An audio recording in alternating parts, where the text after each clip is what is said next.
साथियों नमस्कार। इस समय हम सभी भौतिक युग में जी रहे हैं, जिसमें जीवन को सुगम बनाने के लिए भौतिक संसाधनों की ज़रूरत पड़ती है और उस ज़रूरत के प्राप्ति के लिए हम आप सब निवेश करते हैं। हम चाहते हैं कि जो हमारे पैसे हैं उनका ग्रोथ अच्छा हो। कल को किसी की अपनी बेटी की शादी करनी होती है, किसी को अपने बच्चे को आगे पढ़ाना होता है, किसी को अपना फ्यूचर बनाना होता है, किसी के पास सीमित छोटे छोटे अमाउंट आते हैं, उसको चाहते हैं कि सुरक्षित लगाएं, वो सुरक्षित भी रहे और अच्छा ग्रोथ भी कर सके। तो आज जाइए एक डाटा हम लेके आ रहे हैं और उस निवेश में इंसान कहाँ जाता है आज के परिवेश में जो जाता है। आई थिंक निवेश के कौन कौन से मार्ग है, तो हमें पूरी डिटेल में जानकारी तो नहीं है, लेकिन मैं आपको स्क्रीन के थ्रू बताना चाहूँगा। निवेश के लिए भारत में सबसे अच्छा विकल्प क्या क्या है।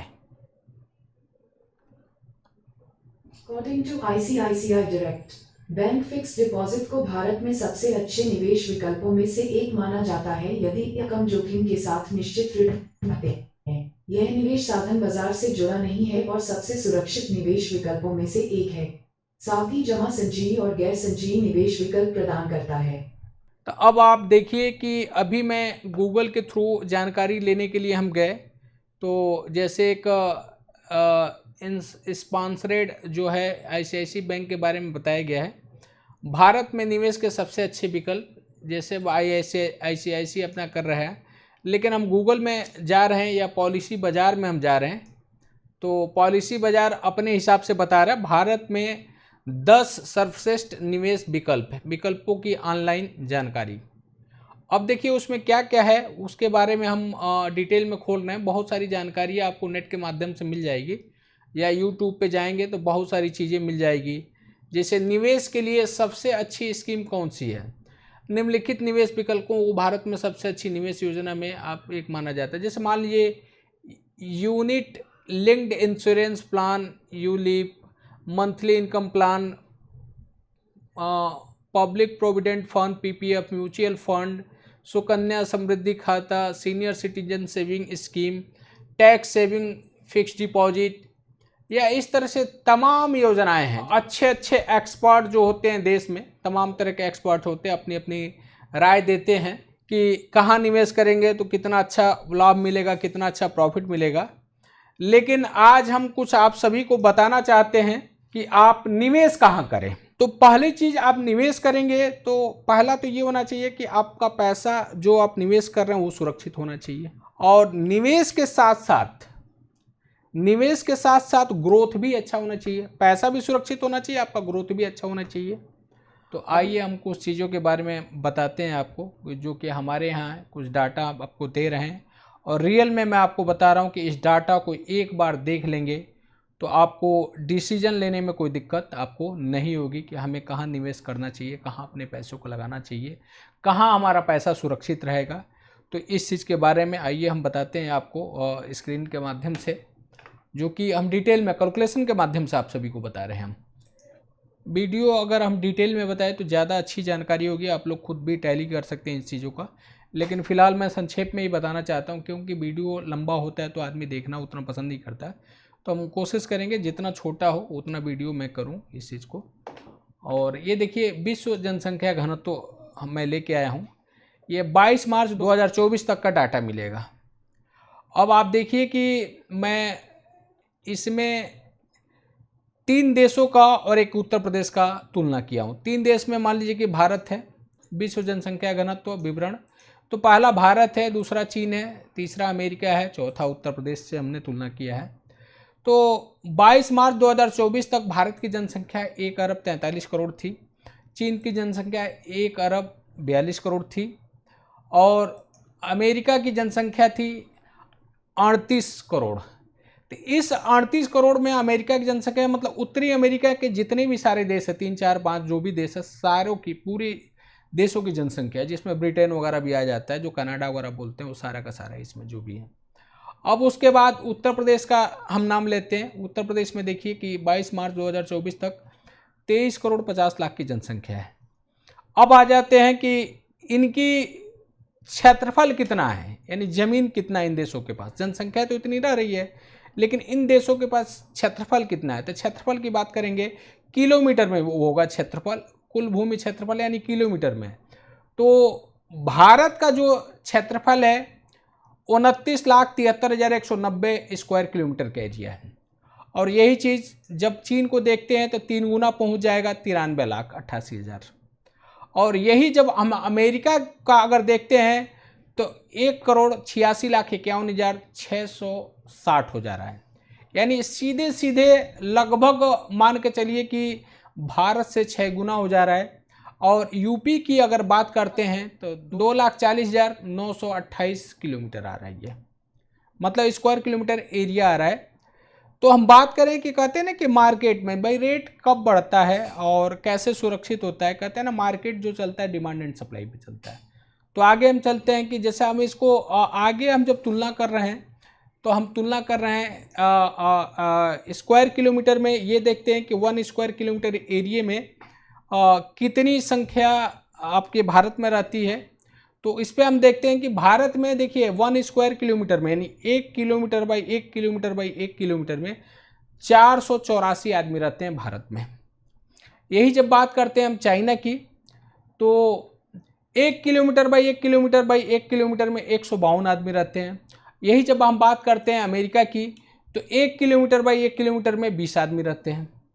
और यही जब हम देखते हैं यूपी की तो 975 आदमी रहते हैं 1 किलोमीटर बाई 1 किलोमीटर में। अब आते हैं 1 किलोमीटर में कितने गज जमीन होती है, उस पर हम बात करते हैं। मतलब इससे आप सभी को समझने में एकदम आसानी हो जाएगी कि हमें निवेश कहाँ करना चाहिए। अब देखिए 1 वर्ग किलोमीटर में कितने गज जमीन होती है। तो ये देखिए ये रेशियो है आपका 11,95,990 गज जमीन होती है 1 वर्ग किलोमीटर में। तो वो चाहे भारत का एरिया हो या अमेरिका का एरिया हो, वो एरिया तो सब सेम हो जाएगा, सब में सेम से ही हम मल्टीप्लाई करेंगे। तो यानी अब देखिए अब इस चीज़ पे हम तुलना करते हैं तो अब जैसे कि 1 गज में अब देखिए ये देख रहे हैं हम कि पर हेड ज़मीन कितनी मिलती है, यानी एक आदमी पे भारत में कितनी ज़मीन मिलती है, चाइना में, अमेरिका में, उत्तर प्रदेश में कितनी आती है। तो उसका तुलनात्मक ये आ गया कि 1 पर पर्सन पे 2473 गज जमीन होती है भारत में। और इस एरिया में 2473 में नदी नाले जंगल सारे हैं। और यही चीज़ चीन में है 7,878 गज आती है पर हेड पे। अब यही चीज़ हम चलते हैं अमेरिका में तो 58,633 गज आती है पर पर्सन पे। 58,633 पर पर्सन पे अमेरिका में आती है। जब हम बात करते हैं उत्तर प्रदेश का तो उत्तर प्रदेश में 1226 गज आती है ज़मीन। यानी एक आदमी पे मास्टर जी एक आदमी पे 1226 गज जमीन आती है। एक आदमी पे मात्र 1226 गज जमीन आती है। तो अब हम चलते कहते हैं ना कि मार्केट चलता है किस पे, डिमांड एंड सप्लाई पे चलता है। उसी पे रेट फ्लैक्चुएट होते हैं। भाई जब डिमांड घटेगा तो रेट घटेगा, डिमांड घटेगा तो रेट घटेगा, या डिमांड है लेकिन प्रोडक्शन अगर ज़्यादा हो जाएगा तब भी रेट घट जाएगा। भाई यही तो चलता है नॉर्मली। अब हम विश्व जनसंख्या रेशियो की बात करते हैं, जो ग्रोथ रेशियो यानी विश्व जनसंख्या ग्रोथ रेशियो की बात करते हैं। तो फिर इन्हीं 4 में हम तुलना कर रहे हैं। अब देखिए विवरण भारत, चीन, अमेरिका, उत्तर प्रदेश। अब इसमें जब बात करते हैं तो हमने जनसंख्या इसमें लिया है 2015। 2015 में भारत की जनसंख्या कितनी थी, चाइना की जनसंख्या कितनी थी, अमेरिका की जनसंख्या कितनी थी, और भारत में उत्तर प्रदेश की जनसंख्या कितनी थी। तो अब ये देखिए भारत की जनसंख्या जो थी 1 अरब 32 करोड़ थी 2015 में। चाइना की थी 1 अरब 39 करोड़, यानी चाइना की यहाँ ज़्यादा थी। 2015 में चाइना की ज़्यादा थी, काफ़ी ज़्यादा थी, 32 से 39 यानी उससे ज़्यादा थी। अमेरिका की जनसंख्या कितनी थी 36 करोड़। तो अमेरिका मतलब उत्तरी अमेरिका में जितने देश हैं सबका है 36 करोड़। उत्तर प्रदेश की थी 21 करोड़ 56 लाख की आबादी थी उत्तर प्रदेश की। अब ये तो 22 मार्च तक की आपकी जनसंख्या हो गई सबकी। अब हम देखते हैं कि अगले 8 वर्षों में मतलब कि 15 के बजाय अगर देखा जाए तो ये 15 के बाद अगर 22 से कैलकुलेशन करते हैं तो 8 वर्ष हो रहे हैं, सारे 8 वर्ष हो रही है, ये 8 वर्ष हो रहे हैं। 8 वर्षों बाद यानी भारत की जनसंख्या कहाँ पहुंच जाती है? 1 अरब 43 करोड़। अब वहीं चाइना की 8 वर्ष बाद कितनी जनसंख्या हो जाती है? 1 करोड़ 42 लाख, यानी 1 करोड़ 39 लाख से 1 करोड़ 42 लाख होती है। और 1 अरब 32 करोड़ से 1 अरब 43 करोड़ हो जा रही है भारत की, और 1 अरब 39 करोड़ से 1 अरब 42 करोड़ आती है चाइना की। यानी ओवरऑल ग्रोथ कितने का है? यानी अगर चाइना का देखा जाए तो ग्रोथ काफ़ी कम है और भारत का बहुत ज़्यादा है। तो देखिए, अब हम जो बात कर रहे थे कि 2015 में 1 अरब 32 करोड़ की जनसंख्या थी मास्टर जी। 2015 में 1 अरब 32 करोड़ की जनसंख्या थी, और चीन की मान लीजिए 2015 में 1 करोड़ 39 लाख थी, और अमेरिका यानी उत्तरी अमेरिका में यानी जो जनसंख्या थी 36 करोड़ की थी, और 21 करोड़ 50 लाख की जनसंख्या थी आपकी उत्तर प्रदेश की। और 8 साल बाद, अगर 8 साल बाद जब देखते हैं हम, तो यानी अगले 8 साल बाद 11 करोड़ 52 लाख यानी बढ़ जाती है भारत की जनसंख्या, यानी वो बढ़ के 1 अरब 43 करोड़ हो जा रही है। और चाइना की बढ़ती है मात्र 3 करोड़ 15 लाख 98 हजार 223, यानी भारत की बढ़ती है 11 करोड़ 52 लाख और इसकी 3 करोड़ 15 लाख। अमेरिका की बढ़ती है 1 करोड़ 99 लाख, और वहीं यूपी की बढ़ जाती है 1 करोड़ 93 लाख, 1 करोड़ 93 लाख बढ़ जाती है। अब एक तरह से देखा जाए परसेंटेज में, तो जनसंख्या ग्रोथ इन परसेंटेज में अगर देखा जाए तो यानी टोटल ओवरऑल ग्रोथ हो रहा है, यानी भारत का यानी अगर ग्रोथ देखा जाए तो 1 पॉइंट यानी पर साल का है। अगर ग्रोथ अगर इसमें हम देख रहे हैं जब, तो ये देखिए ग्रोथ जो हो रहा है 1.09, यानी अगर टोटल ग्रोथ देखा जाए 8 सालों का तो 8.71, यानी भारत का ग्रोथ 8 सालों में 8.71, और चीन का ग्रोथ 2.27, और अमेरिका का 5.5 बढ़ रहा है, और उत्तर प्रदेश का 9% के आसपास बढ़ रहा है। अब अगर हम 8 से डिवाइड कर देते हैं तो 1% यानी मान के चलिए कि आपका बढ़ा हुआ है, यानी हर साल प्रति वर्ष 1% बढ़ रहा है भारत का। वही चाइना का जनसंख्या ग्रोथ रेशियो 0.28% है, और अमेरिका का 0.69% है, और उत्तर प्रदेश का 1.12 है।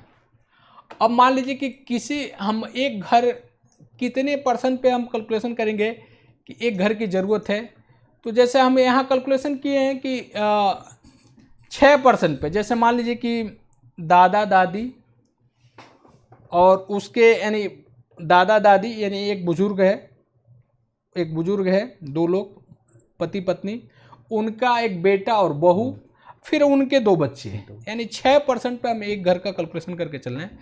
तो आने वाले मतलब कि अभी करंट में भारत में कितने घरों की ज़रूरत है, और इसी तरह से चीन, अमेरिका और उत्तर प्रदेश में कितने घरों की ज़रूरत है। तो अब यहाँ देखिए डाटा निकल के आया है 23 करोड़ 96 लाख 81 हजार 630 घरों की ज़रूरत है यानी भारत को, और उसी तरह से 23 करोड़ 75 लाख घरों की ज़रूरत है चीन को, उसी तरह से 6 करोड़ 34 लाख घरों की ज़रूरत है अमेरिका को, और 3 करोड़ 91 लाख घरों की ज़रूरत है उत्तर प्रदेश को। 3 करोड़ 91 लाख घरों की ज़रूरत है उत्तर प्रदेश को। अब ओवरऑल देखा जाए, फिर हम मूल्यांकन कर रहे हैं कि अगले 10 सालों में कितने घरों की ज़रूरत होगी भारत में।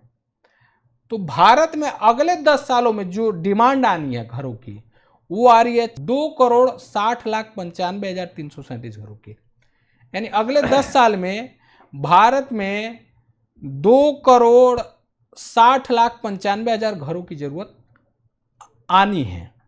और यही चीज़ जब चीन की बात कर रहे हैं तो वहाँ मात्र अब ये ज़रूरत घट के आ जाती है, 67,31,638 घरों की ज़रूरत रह जाती है।